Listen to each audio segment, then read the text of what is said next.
By the 12.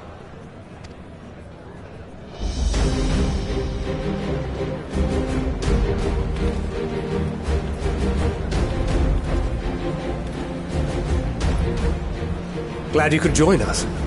I hope you don't mind, but we went ahead and started without you. As you can imagine, our traveling companions were eager to become acquainted. 'Tis a rare thing indeed to see such a diverse and talented group of individuals assembled for a single purpose. We fight not only for the sake of Eorzea, but for the entire world, including the people of Garlemald. Much rides on the efforts of the Ilsabard contingent. Indeed, which is why I am glad to find myself in the company of many trusted comrades, yourselves included. Lucia! I have come at the behest of Lord Emmerich, who has honored me with the role of Ishgard's representative. And for the good of all nations, not least my former homeland, I am determined to see this mission through to its end. We have a hard road ahead of us, but walk it we shall, together.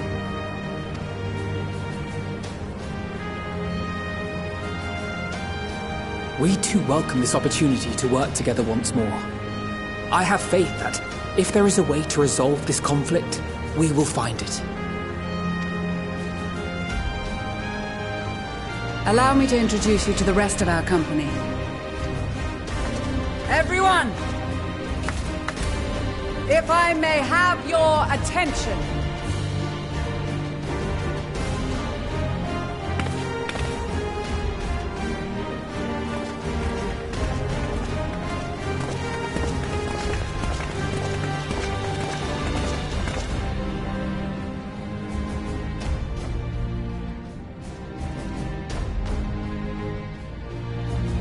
Might I ask you to speak first?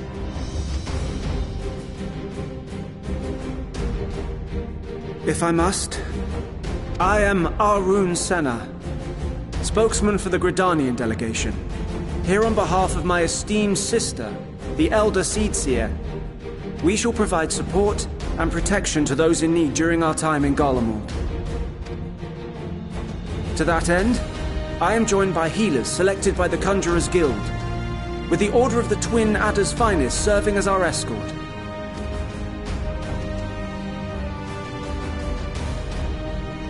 Of course, with an experienced white mage such as yourself accompanying us as well, those requiring more involved treatment will be in safe hands.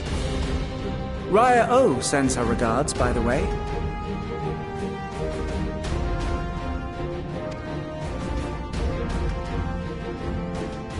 Suppose I'd better say my piece. Wait, I know you. The name's Sicard, in case you've forgotten. Truth be told, I'd rather you had forgotten. Any road, the Admiral asked Captain Hillfear to send his best, and for whatever reason, he picked me. Of course, if I'd refused, I'd be the laughing stock of the bloody executioners, and my reputation's taken enough of a keyhauling as it is. But more importantly, like any pirate worth his salt, I know when you're staring down a storm, you gotta trust in the commander of your ship. So if the Admiral wants us to go to Garlemald, not for plunder and glory, but the promise of peace in our time, then that's what we'll do.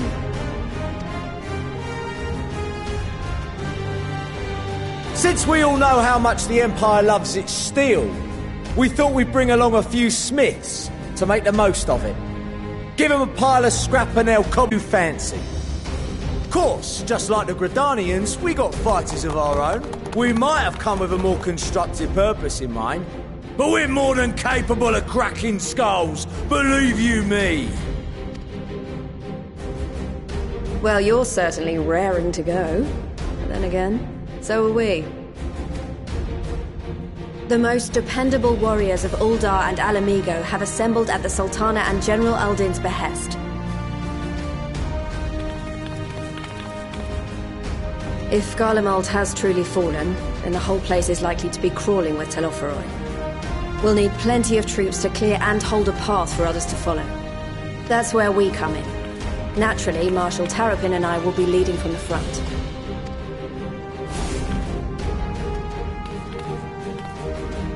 It's been some time since I last saw you in your element on the battlefield. From what I've heard, you've become pretty fearsome yourself. Master Matoya, the Avatar of Destruction.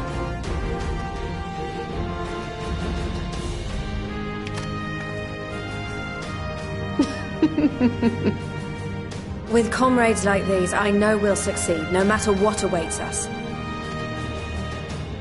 And then we might finally get a chance to enjoy a good long rest. But until then, let's give it our all.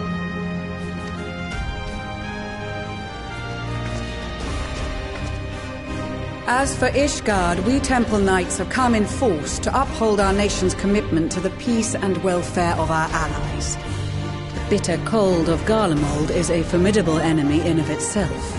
Our experience fighting in ice and snow will prove invaluable in the days ahead. Accordingly, I have been designated commander of the Ilzabad contingent. I will do all in my power to provide you with the leadership and guidance you require.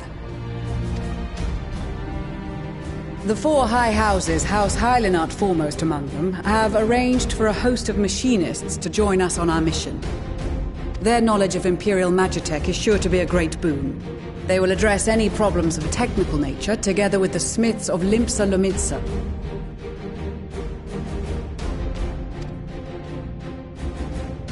There is another awaiting introduction.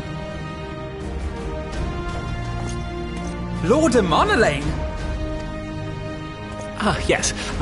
Emanolaine de Forton, at your service. Though, lest there be any misunderstanding, I should stress that I've not become a fearsome warrior while you were away. Rather, far from it, actually. My brother, in his infinite wisdom, decided this would be an excellent chance to make something of myself. Oh, and fight for world peace and all that. But, should the opportunity arise for a spot of ballroom dancing, I will be your twinkle-toed gentleman of light.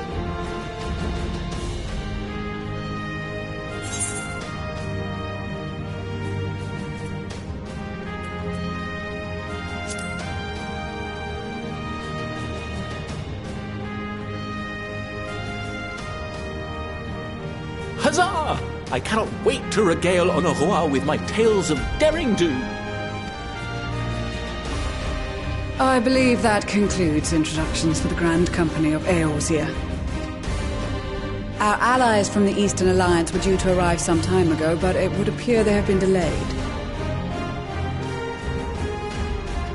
Would that be the shinobi of Doma? Actually, they've been tasked with relaying messages back and forth between the various Eastern nations. According to Lord Hien, however, an equally capable company of warriors has been sent in their stead. Out of my way, you preening fool!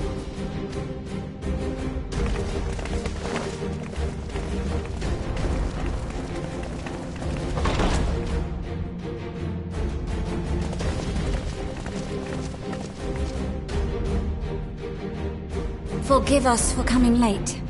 We are the delegates of the Eastern Alliance. Cyrena, and you've brought company. For battle and blood we come, as the steppe is sorely lacking in both. No towers befoul our lands, so we marched on those of Doma, only to find them beyond our reach. But now our thirst for slaughter will be slaked. No quarter to the enemy! Sadu Hatun, no. We go to make peace with the Iron Men, not war. Warriors of the Steppe, we've heard many tales of your bravery. We welcome you as allies. And these other ones you have brought are... members of the Dalmascan resistance group, Lente's Tears.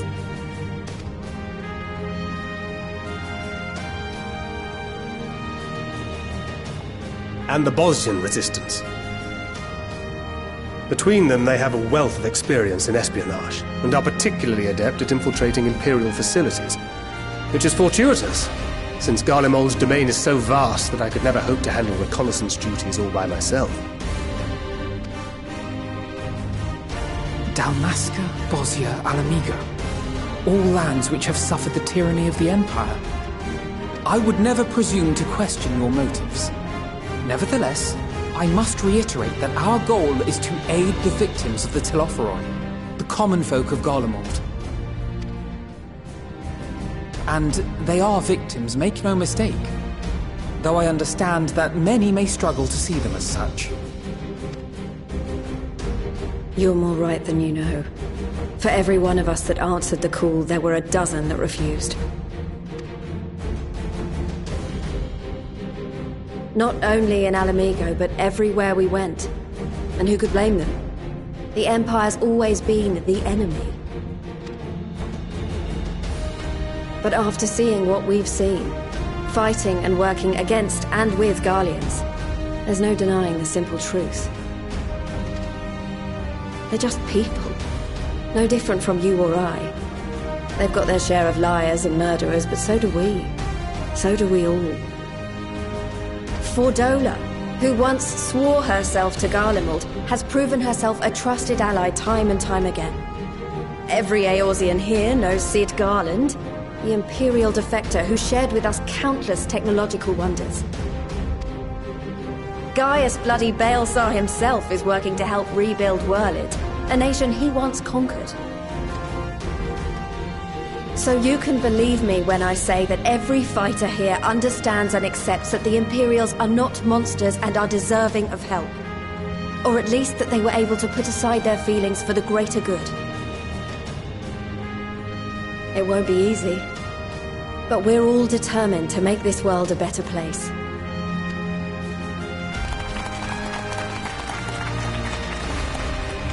What lingering concerns I may have had were clearly unwarranted. I agree with everything you said wholeheartedly.